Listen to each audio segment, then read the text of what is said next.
Assalamualaikum warahmatullahi wabarakatuh. Alhamdulillah hamdan wa syukran ala ni'amillah, salatan wa salaman ala rasulillah. Hadirin para netizen yang dimuliakan Allah subhanahu wa ta'ala, kita lanjutkan pada part 2 tentang marketing agama, pemasaran agama, upaya-upaya merayu orang-orang untuk masuk ke dalam kelompoknya, alirannya, organisasinya, dengan tentu saja iming-iming atau jualan-jualan kelebihan produknya itu, sehingga orang tergiur untuk dalam tanda kutip membelinya. Ini sudah biasa. Jadi ternyata anggapan bahwa yang saya pegang inilah yang paling nomor satu, paling benar, paling diinginkan oleh Allah, itu ada dalam semua aliran itu, dalam semua organisasi Islam itu. Jadi ini semacam halusinasi sebenarnya, karena pada kenyataannya tidaklah demikian. Semua mengambil bagian dari Islam ini, hanya sebagian saja, kemudian menyatakan inilah yang paling benar, Islam kami inilah yang paling benar. Inna dini indallahi islami. Kan aslinya inna dina indallah Islam. Tetapi dalam strategi pemasarannya menyatakan inna dini indallah islami, atau inna dinana indallah islamuna. Begitulah. Sesungguhnya agama atau aliran kami ini yang paling diridhoi menurut Allah adalah Islam kami ini. Jadi orang awam jangan terkecoh, anggap saja ini produk semua, jualan yang berusaha menyatakan paling nomor satu. Tetapi selera dipersilahkan kepada pembeli dengan memperhatikan kebutuhannya. Dia memang temperamennya orang yang suka kekerasan, misal suka berdarah-darah, suka satu komunitas Islam, tidak mau campur-campur dengan orang lain, agama lain, ya dia cocok dengan produk ini, misalnya HTI itu. Begitulah kira-kira. Jadi kembali lagi kepada kelompok-kelompok Islam tadi, aliran-aliran Islam tadi, organisasi-organisasi Islam tadi, melihat Islam yang dia pegang, mengatakan inilah Islamku yang paling benar, yang paling diridhoi. Persis seperti orang-orang buta yang memegang gajah. Orang buta pertama memegang kakinya. Setelah dia pegang, dia telusuri, dia rasa-rasakan, sampailah dia pada kesimpulan dengan percaya dirinya mengatakan, oh, gajah itu panjang, lurus seperti pohon, mirip seperti pohon atau batang. Itulah gajah yang benar. Kemudian orang buta kedua memegang ekornya. Dia telusuri, dia rasa-rasakan, sampai pada kesimpulan, oh ternyata gajah itu lembut, belak-belok, fleksibel, seperti tali. Inilah gajah yang benar itu. Kemudian ada orang pegang belalainya. Masih agak-agak mirip dengan ekor, tapi di depannya bisa mencengkram. Nah, itu belalai itu. Jadi dia bisa memegang keras, aktif. Ini gajah itu seperti ini yang benar. Kemudian orang buta keempat memegang kupingnya. Setelah dia rasa-rasakan, telusuri, oh ternyata gajah itu ya lebar, tipis, lebar, fleksibel, lembut. Inilah gajah yang benar menurut pengetahuan saya, pengamatan saya, dan saya sangat yakin ini aslinya gajah ini seperti ini. Inilah keadaan kita di Indonesia ini. Semua mengatakan Islam saya yang paling benar sesuai dengan pengamatannya. Dan dia dakwahkan atau pasarkan ini dengan percaya diri full 100%. Oke, kita lanjut ke produk berikutnya, yaitu Ikhwanul Muslimin, IM di Mesir. Produk ini sangat mirip dengan HTI atau HT. Ikhwanul Muslimin ini lahir di tempat yang berdekatan Timur Tengah dengan latar belakang konflik yang sama, peperangan di Timur Tengah, penindasan terhadap Islam, perjuangan Islam, dan seterusnya. Jualannya pun sama, perjuangan Islam, menegakkan Islam, menjadikan syariat Islam ini way of life, Islam kafah. Hanya saja perbedaannya, mereka tidak hendak mendirikan imperium Islam atau Islam formal seluruh dunia, negara Islam dunia, tidak. Mereka hanya ingin menjadikan syariat Islam ini menjadi nomor satu di negara-negara tujuan. Misal di Indonesia, maka orang-orang Islam yang menganut Ikhwanul Muslimin ini harus jadi orang nomor satu, baik itu di eksekutif, legislatif, yudikatif, dan militer. Jadi tanpa mendirikan negara Islam pun, Islam akan menjadi nomor satu di negara masing-masing. Ini jualannya IM, Ikhwanul Muslimin, di Mesir. Lahirnya di Mesir. Produk Mesir. Kemudian mulai diimpor ke Indonesia, diperkenalkan oleh para pelajar yang belajar di Mesir itu dengan keunggulan produknya mereka itu yang tadi disebutkan. Jadi perjuangan Islam kafahnya, Islam murninya itu juga menjadi andalan. Berhasilkah? Cukup lumayan. Karena dia tidak membawa misi imperium Islam sesuai asal, maka dia bertransformasi sesuai peraturan negara tujuan. Maka di Indonesia kemudian bertransformasi menjadi orang-orang di Partai Keadilan Sejahtera PKS. Dan cara pemasarannya adalah sistem multi-level marketing atau jaringan. Sama seperti HTI.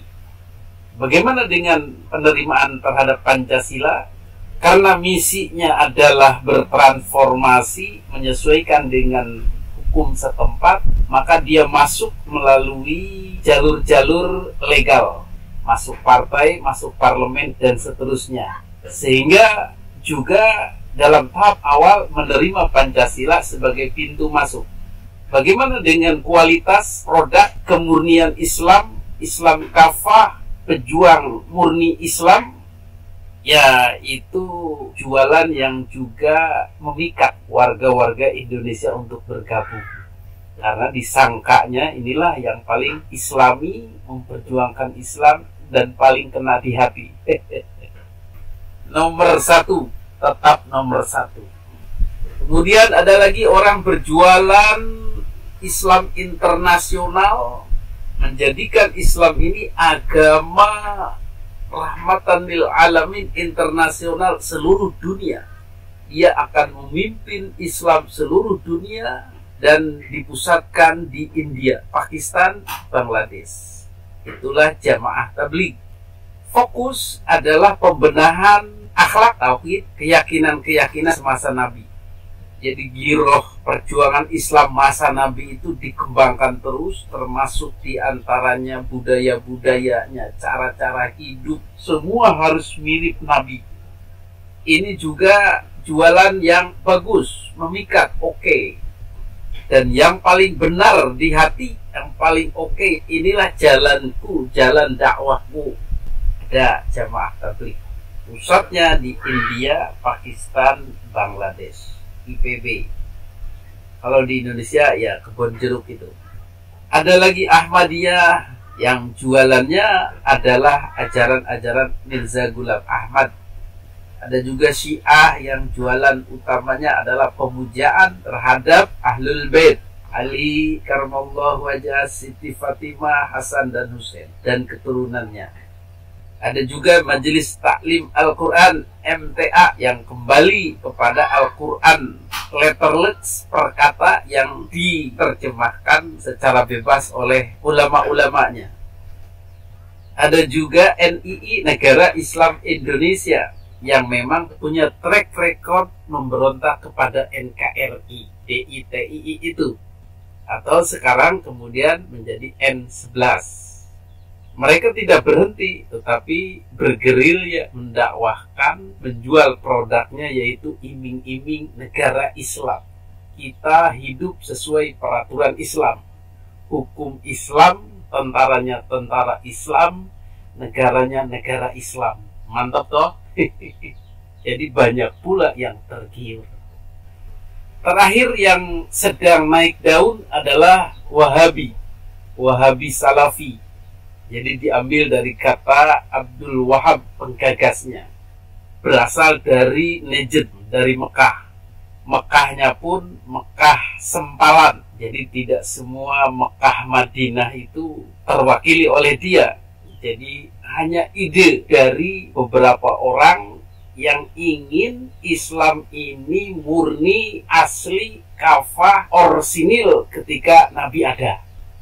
Kembali lagi, itu menurut pengamatan mereka. Mungkin mereka sedang memegang kaki gajah, sehingga berkesimpulan Islam itu begini, lurus, keras.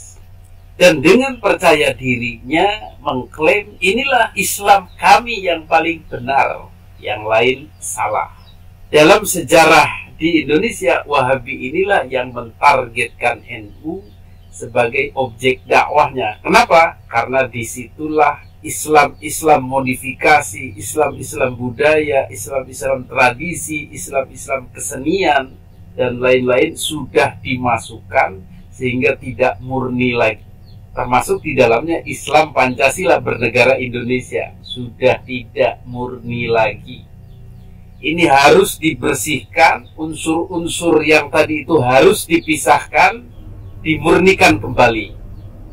Jadi Wahabi Salafi ini sangat percaya diri, menganggap kami paling sesuai sunnah, paling sesuai kehidupan Nabi, hidup bergaya ala Nabi seluruhnya total. Itu menurut pandangan mereka, kesimpulan beragama mereka. Padahal Islam tidak begitu, bukan dalam pemikiran mereka. Di Indonesia, Wahabi ini mulai percaya diri karena memang tidak ada pembatasan, pengetatan dari negara. Karena menganut sistem liberal, sistem demokrasi Pancasila. Jadi keyakinan itu dipersilahkan. Tetapi ada satu yang mengganjal, bahwa keyakinan di Indonesia dipersilahkan selama tidak cawe-cawe dalam urusan negara. Dan selama tidak berusaha menyingkirkan kelompok agama lain atau menyerangnya, bersikap intoleran dan selalu menyalah-nyalahkan atau mendegradasi kelompok lain, seolah-olah dialah satu-satunya pemegang kebenaran. Tetapi Wahabi ini sudah menyalahi tadi, cawe-cawe dalam urusan negara, mengharam-haramkan lagu Indonesia Raya, hormat bendera, bentuk negara, dan lain-lain. Kemudian juga sudah menyerang-nyerang kelompok lain seperti NU, intoleran, ingin membasmi, dan lain-lain dengan alasan dakwah. Ini bisa dilihat dari gaya-gaya bicara dakwahnya Ustadz Khalid Basalamah, Syafiq Riza Basalamah, Ustadz Firanda, Yazid Jawas, dan defendernya yang utama di medsos yaitu Heri Pras. Mereka sungguh-sungguh terlalu percaya diri dan terlalu merasa benar. Hadirin yang dimuliakan Allah Subhanahu wa Ta'ala, maka akhlak-akhlak seperti ini adalah akhlak seperti burung kedasi atau kaku bird, burung kaku. Bagaimana akhlaknya, kehidupannya? Burung kedasi ini tidak pernah mempunyai sarang.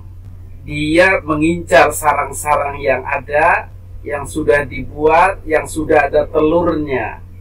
Kemudian si induk burung kedasi ini menitipkan telurnya, atau lebih tepatnya menyelundupkannya di sarang yang dia tuju. Dan dia akan menetas bersama atau lebih dulu daripada telur-telur asli dari sarang itu, yang pemilik aslinya. Maka apa yang dia lakukan kemudian adalah sungguh luar biasa. Telur-telur asli pemilik sarang ini, ataupun yang sudah menetas berupa anak burung, itu akan didorong semua oleh anakan kedasi ini. Bayi kedasi ini walaupun kecil, dia bisa punya naluri, punya insting memusnahkan, mengusir telur-telur dan saudara-saudara lainnya yang ada di sarang itu. Dia dorong pakai punggungnya untuk dijatuhkan, dikeluarkan dari sarang, dan dia akan menguasai sarang itu sendirian. Semua yang masih ada di situ akan dia usir, dia dorong, dia jatuhkan. Dalam kurung, dia bunuh semua. Maka dialah satu-satunya yang menguasai sarang itu dan mendapatkan suplai makanan dan kasih sayang dan kemudahan-kemudahan dari sang induk. Maka induknya pun bodoh juga. Tidak bisa membedakan mana anak luar imporan, mana yang asli. Yang imporan dia tetap urus sampai besar dan kemudian akan mengkhianati dia, pergi meninggalkan begitu saja. Itulah gambaran produk-produk luar yang berusaha berkuasa dan menyingkirkan produk-produk lokal atau anak bangsa sendiri. Jadi kalau keyakinannya negara Indonesia adalah negara kafir, negara togut, negara musyrik, negara tidak nyunah, tidak ada Quran hadisnya, ini sudah bertentangan dengan konsep bernegara. Jadi mohon maaf, secara hukum duniawi harus dinyahkan, harus disingkirkan dari Indonesia. Maka yang potensial disingkirkan adalah HTI, FPI, Front Pembela Islam yang lama itu. Nah, FPI ketinggalan. FPI itu sebenarnya NU yang salah pergaulan. Jadi dia nyerempet-nyerempet, bergaya atau berperilaku seperti HTI dan Ikhwanul Muslimin atau NII atau negara bersyariah. Itu sudah dibubarkan ya. Jadi yang potensial kena kartu merah itu HTI, FPI, NII, dan Wahabi. Karena Wahabi semuanya harus nyunah. Musik haram, tarian haram, tradisional haram atau syirik, musyrik. Kemudian hormat bendera, cium bendera, mendirikan negara bukan Islam, itu tidak ada dari nabinya, tidak boleh alias haram. Maka ini berpotensi bertentangan dengan negara alias dilarang. Dilarang secara hukum negara duniawi. Ya, mereka boleh saja berpikiran atau percaya diri langkah saya diridhoi oleh Allah, silahkan, tetapi jangan di Indonesia. Di Indonesia sudah ada peraturannya. Maka itulah kenapa Banser turun tangan, mengklirkan, menjaga pengajiannya agar tidak menyinggung urusan sunah-sunah negara, urusan melarang-larang model Islam NU. Karena ini sama saja dengan mengajak konflik horizontal. Sesama produk silahkan dakwahkan produk masing-masing saja. Dan jangan menyinggung-nyinggung yang punya lapak, yaitu negara, kalau mau aman. Tetapi Wahabi Salafi ini selain menyerang-nyerang sesama Islam, yaitu NU, juga menyinggung-nyinggung negara. Itu negara yang tidak Islam, itu tidak ada sunnahnya, hormat bendera tidak ada sunnahnya, nyanyi lagu kebangsaan Indonesia Raya tidak ada sunnahnya, dan banyak hal-hal lain yang mau dia hilangkan. Maka Banser dalam hal ini turun tangan, dan aparat-aparat pun insya Allah turun tangan jika mereka beraksi atau mengaji lebih dari yang biasanya. Dan memang secara konsep mereka sudah seperti itu. Tinggal menunggu momentum pengajian-pengajiannya yang internal mungkin, yang tidak terpublish, mereka akan menyatakan seperti itu. Jadi faham ini sebenarnya faham jamaah Islamiyah, faham HTI, dan faham-faham lain yang harus sesuai sunnah dalam bernegara itu, alias negara bersyariah atau negara Islam. Hadirin yang dimuliakan Allah Subhanahu wa Ta'ala, itulah beberapa produk yang menawarkan keunggulannya masing-masing dan menyatakan saya nomor satu, saya terbaik, saya paling benar, saya Islam yang nomor satu, yang harus dipilih, yang harus dijadikan pegangan hidup, yang lain abaikan. Ya, silakan. Kalau untuk memasarkan boleh-boleh saja. Tetapi yang lain juga berbunyi seperti itu. Silahkan kepada para konsumen untuk memilih sesuai dengan kemaslahatan yang akan didapat.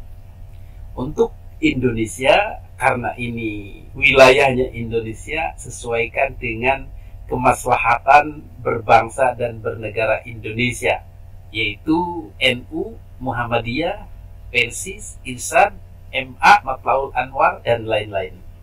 Untuk LDII itu kurang recommended karena banyak fakta mereka menyelisihi atau terlalu ekstrim terhadap aliran Islam lainnya di Indonesia. Jadi konsep pemisahan dirinya terlalu eksklusif dan ada pandangan bahwa di luar kelompoknya adalah najis begitu. Jadi yang ekstrim ini nanti akan kena peringatan dan akan tereliminasi dengan sendirinya. Karena di sini kita butuh toleransi terhadap aliran lain, toleransi terhadap agama lain, dan toleransi atau pengertian terhadap negara Pancasila. Demikian, mudah-mudahan review produk ini dalam tanda kutip bermanfaat bagi Anda semua. Dan jangan lupa untuk memilih kecap nomor 1, yaitu Nahdlatul Ulama NU terpercaya sejak 26 membidani lahirnya Pancasila sesuai dengan budaya dan tradisi masyarakat Indonesia. Islamnya rahmatan lil alamin, penuh toleransi, penuh kedamaian, penuh pengertian terhadap aliran lain dan agama lain, dan juga sesuai dengan negara. Silahkan kembali kepada NU. Itu contoh sales daripada NU. Dan kita juga merasa bukan satu-satunya yang paling benar di sisi Allah, tetapi berikhtiar dan berijtihad paling bermanfaat untuk negara kesatuan Republik Indonesia. NU tidak ada celah untuk memulai perang agama. Itu saja. Tidak ada celah untuk memulai perang rakyat dengan negara, perang dengan agama lain. Tidak ada. Tetapi yang lain-lain adalah berpotensi merusuhkan tatanan dengan perang antar aliran, antar agama, antar penganut agama yang sama, perang dengan agama lain, dan perang dengan negara. Itu mereka berpotensi seperti itu. Jadi dengan memilih NU berarti menuntun umat kepada kedamaian, kepada kemaslahatan, kesejahteraan, kenyamanan beragama dan bernegara. Amin, amin ya Allah ya Rabbal Alamin. Hadanallahu wa iyyakum ajma'in. Assalamualaikum warahmatullahi wabarakatuh.